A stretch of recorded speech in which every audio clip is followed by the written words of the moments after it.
Saludos compañeros y profesora. Somos el equipo número 5 conformado por Aura Grimán, Katherine Rodríguez y Machu Valladares. En esta presentación le vamos a hablar sobre Lev Vygotsky y sus trabajos sobre el aprendizaje. Quien les habla es Aura Grimán, ingeniero civil, e iniciaré esta presentación comentándoles un poco sobre la biografía de Lev Vygotsky. Lev Vygotsky fue un psicólogo y pedagogo ruso, nacido el 17 de noviembre de 1896 en Orsha, en el Imperio Ruso, actual Bielorrusia. Es conocido por sus contribuciones a la psicología del desarrollo, especialmente por su teoría sociocultural, que enfatiza la importancia de la cultura y la interacción social en el proceso de aprendizaje. Nació en el seno de una familia próspera judía de 8 hijos, creció en un contexto cultural diverso y estuvo influenciado por el enfoque sociocultural de la época, lo que posteriormente se vería reflejado en sus trabajos. Entre 1913 y 1917 estudió Derecho, Filosofía y Psicología en la Universidad de Moscú y tras acabar sus estudios regresó a Kosme, la ciudad donde creció, para enseñar gramática rusa y literatura en la Escuela del Trabajo para los Obreros, Psicología y Lógica en el Instituto Pedagógico, Estética e Historia del Arte en el Conservatorio y además dirigió la sección teatral de un periódico y fundó una revista literaria. En 1919 contrajo tuberculosis y en 1920 fue internado en un sanatorio. Para la época, esta enfermedad se consideraba peligrosa y mortal, por lo que intuyendo que su vida sería breve, intensificó su espíritu de trabajo.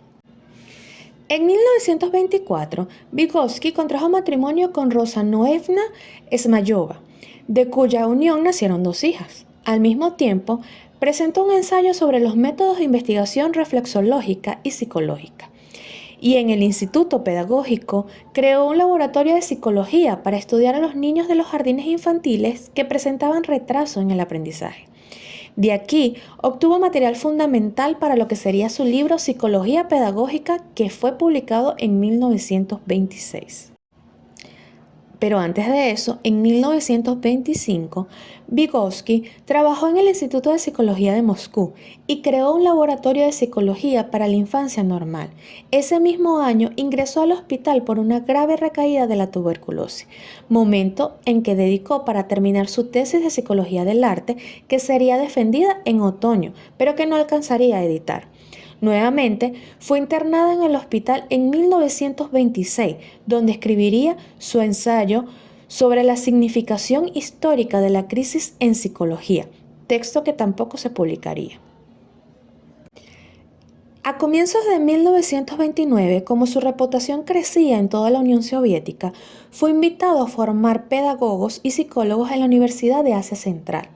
En 1931 comenzaron a aparecer críticas en contra de su teoría histórico-cultural y el grupo de investigadores con el que venía trabajando se dividió. Pero en 1933 emprendió una gran síntesis de su obra para poder responder a las diversas críticas en su contra. Este material terminaría por constituirse en lo que se llamó Pensamiento y Habla.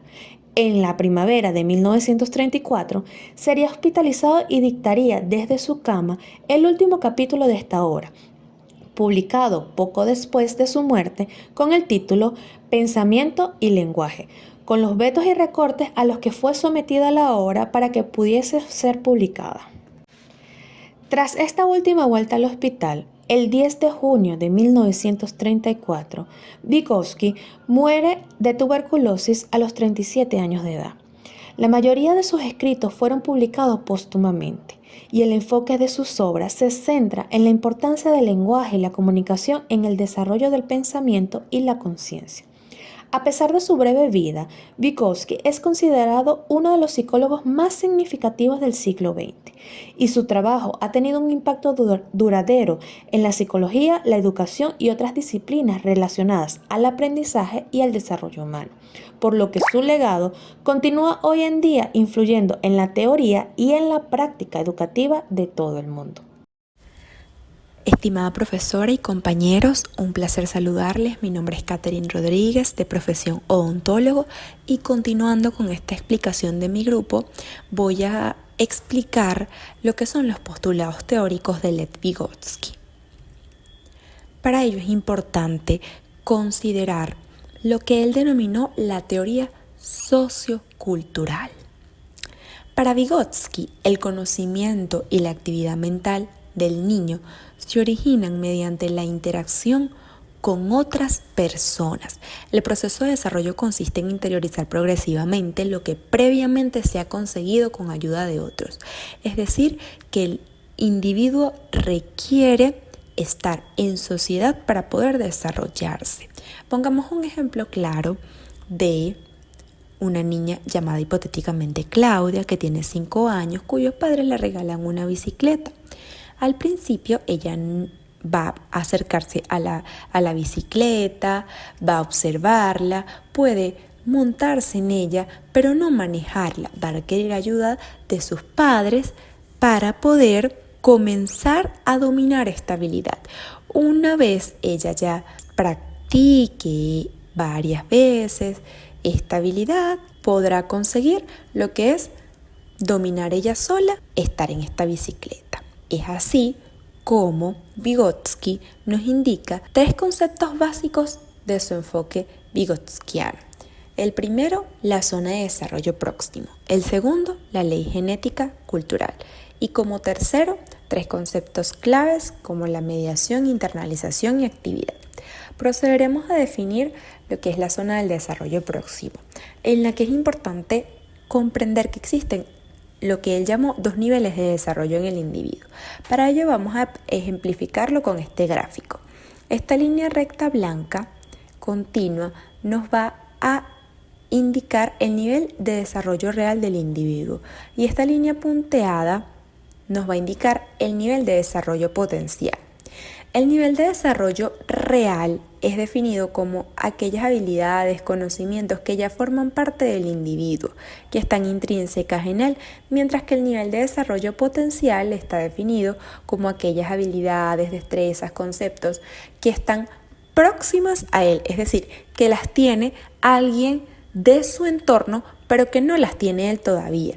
Es así como en la zona que se forma entre estos 2 niveles está la zona del desarrollo próximo, la cual es definida por Vygotsky como aquellas funciones que todavía no han madurado, pero que se hallan en proceso de maduración en el individuo, indicando a su vez que un niño que desarrolle una habilidad de manera individual o quizá aislada del entorno, no va a desarrollar el máximo potencial como aquel niño que lo hace con ayuda o en compañía de tutores que ya dominen esas habilidades y le muestren cómo ellos pueden realizarla. Como número 2 tenemos la ley genética cultural, en el cual es importante considerar un plano social y un plano individual, lo que nos permite comprender que a partir de un plano social en el que el individuo se desarrolle, puede él obtener habilidades que ahora las va a tener en su plano individual. Es decir, tenemos una categoría interpsicológica y una categoría intrapsicológica. Inter, que está en comunidad entre individuos, y ya la intrapsicológica, que pasa a formar parte interna del individuo como tal. Otras nociones de su teoría que son importantes, tenemos como número 1 la mediación, la cual él define como la manera utilizada por los adultos o compañeros más expertos para apoyar socialmente a este individuo en desarrollo. Él lo clasifica en una mediación instrumental y en una mediación social, diciendo que esa mediación instrumental son aquellos instrumentos psicológicos, esos objetos que sirven para ordenar externamente la información, de modo que el sujeto pueda, a través de su inteligencia, memoria y atención, llevar esos conocimientos a su mente para poder utilizarlos cuando lo necesite y no solamente cuando la vida real se los ofrezca.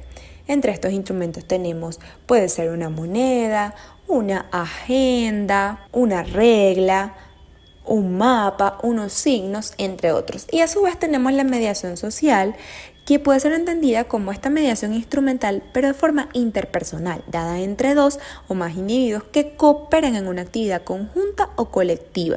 Y a través de ella, el sujeto logra dominar la actividad, realizándola más tarde de manera individual.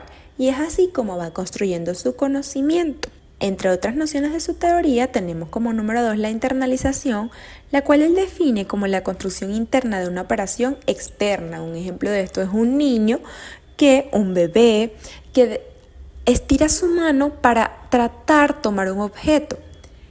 El adulto que está alrededor comprende que quiere ese objeto, lo toma por él y se lo entrega al bebé.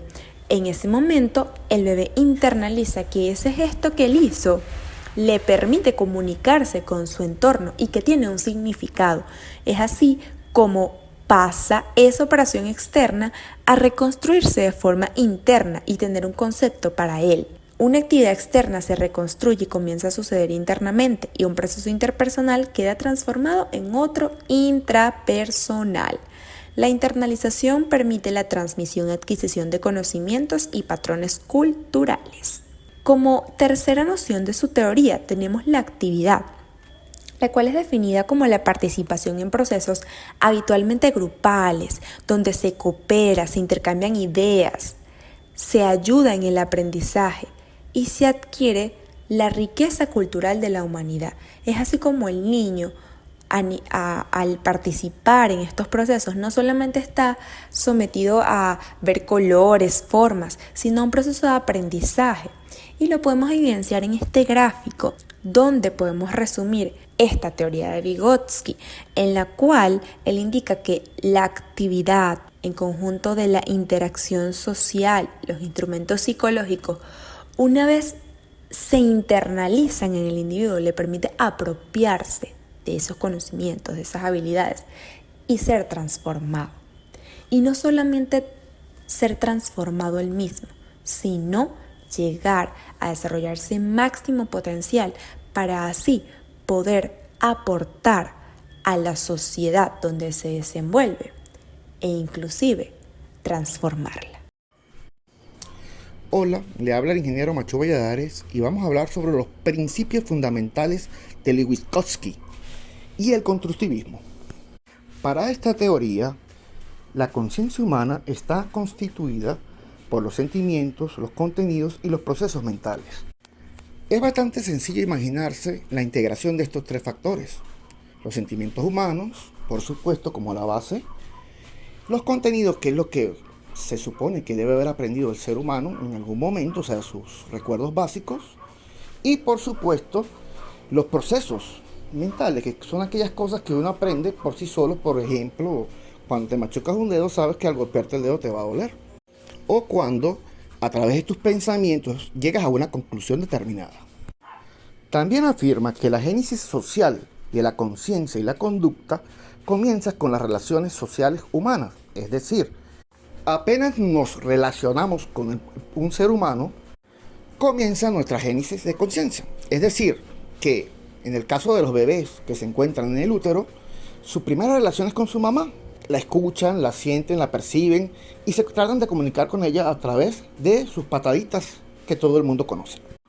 Es interesante mencionar que el conocimiento comienza antes de haber nacido y sin todavía conocer un lenguaje. Para esta teoría, la diferencia entre los humanos y los animales es su capacidad de manejar su conducta y no ceder ante sus deseos. Y aparte de eso, lo más interesante es que somos capaces de manejar las conductas de los demás. Claro, esto nos permite, por supuesto, trabajar en grupos y poder organizarnos y generar un desarrollo mucho mayor. Además, al tener esta capacidad, creamos culturas localizadas que nos permiten dejar conocimientos para las generaciones venideras. Es por esto que es tan importante para esta teoría el ambiente cultural, social, donde se desarrolla el individuo. El principio de mediación es lógico y lo vivimos a diario.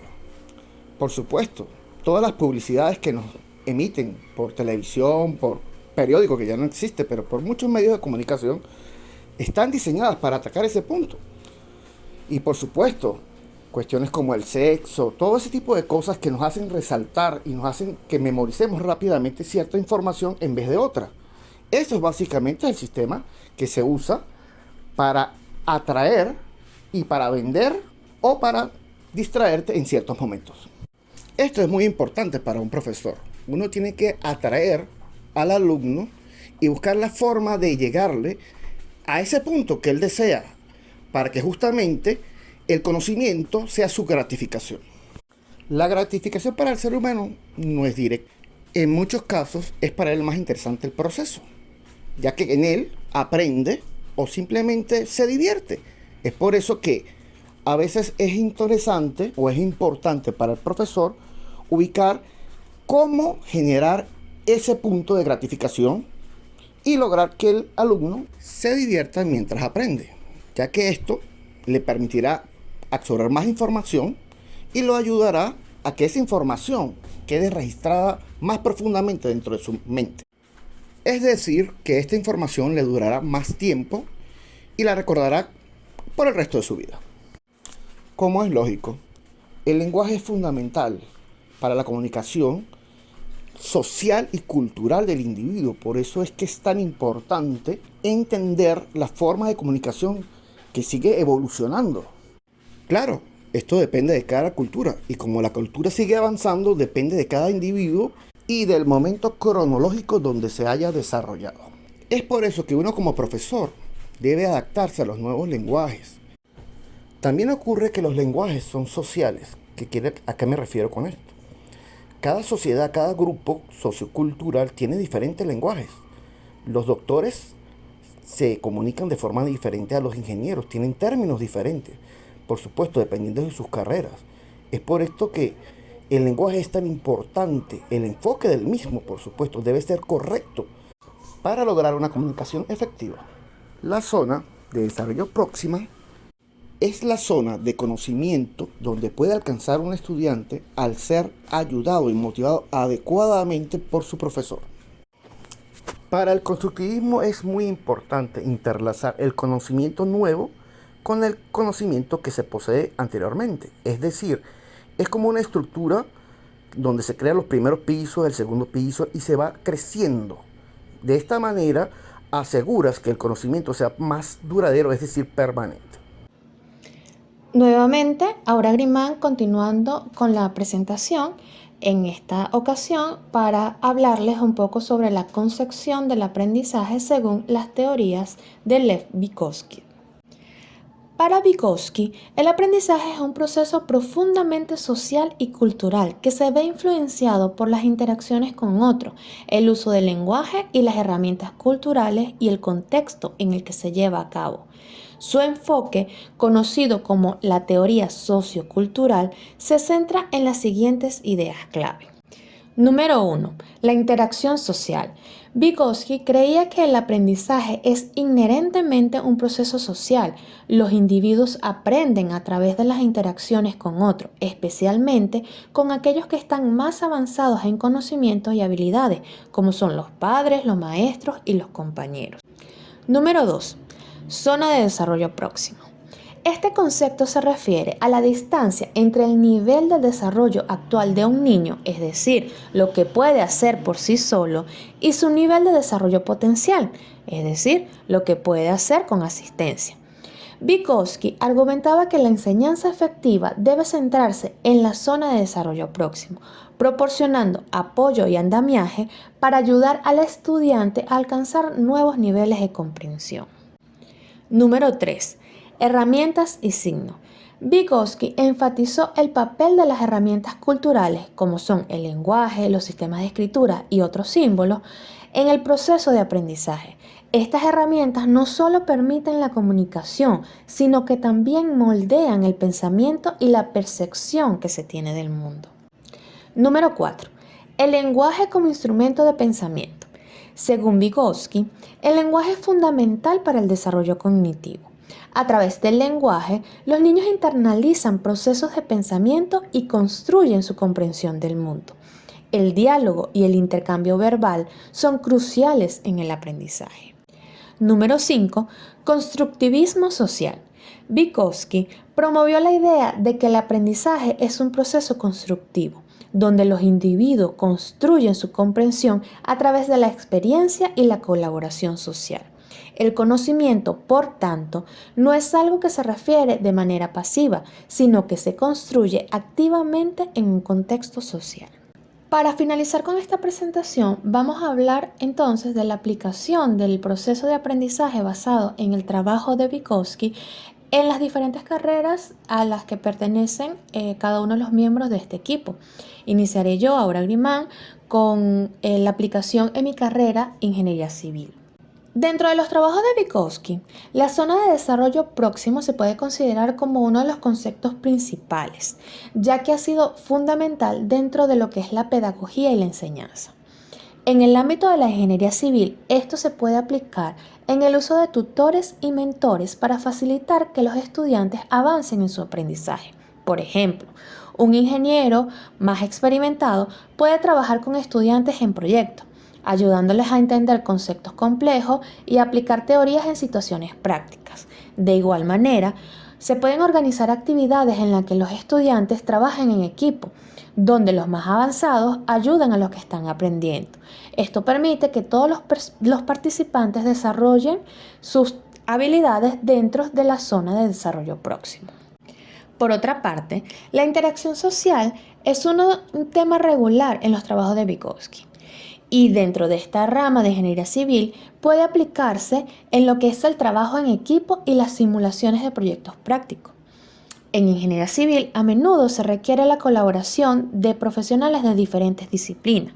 Por lo tanto, fomentar proyectos que requieran habilidades interdisciplinarias puede ser una forma efectiva de enseñar a los estudiantes a interactuar y aprender unos de otros.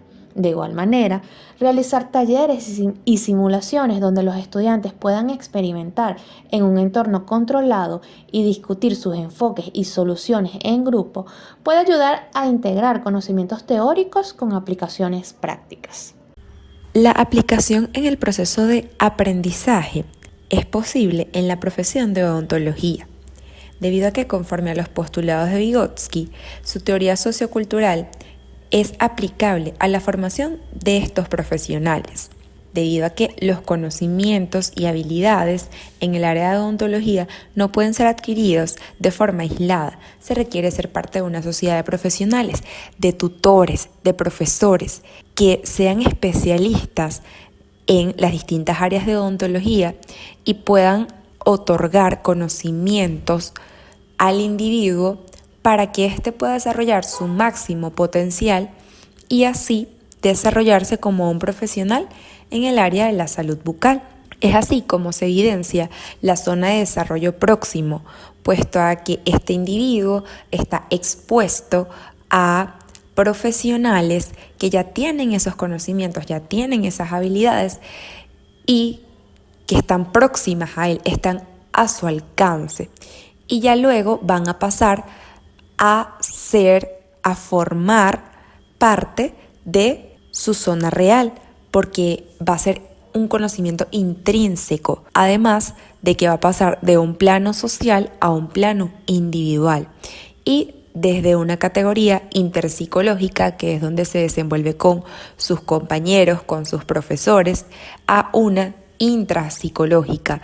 Ya como tal, el individuo comienza a adquirir nuevos conocimientos técnicos, ya cambia su lenguaje, porque requiere tener conocimientos de conceptos en específico, diagnósticos, planes de tratamientos que sean ideales para el paciente. Además de que se otorga el ámbito de la mediación, lo otorgan los profesores, puesto que ellos utilizan herramientas para poder llegar al alumno.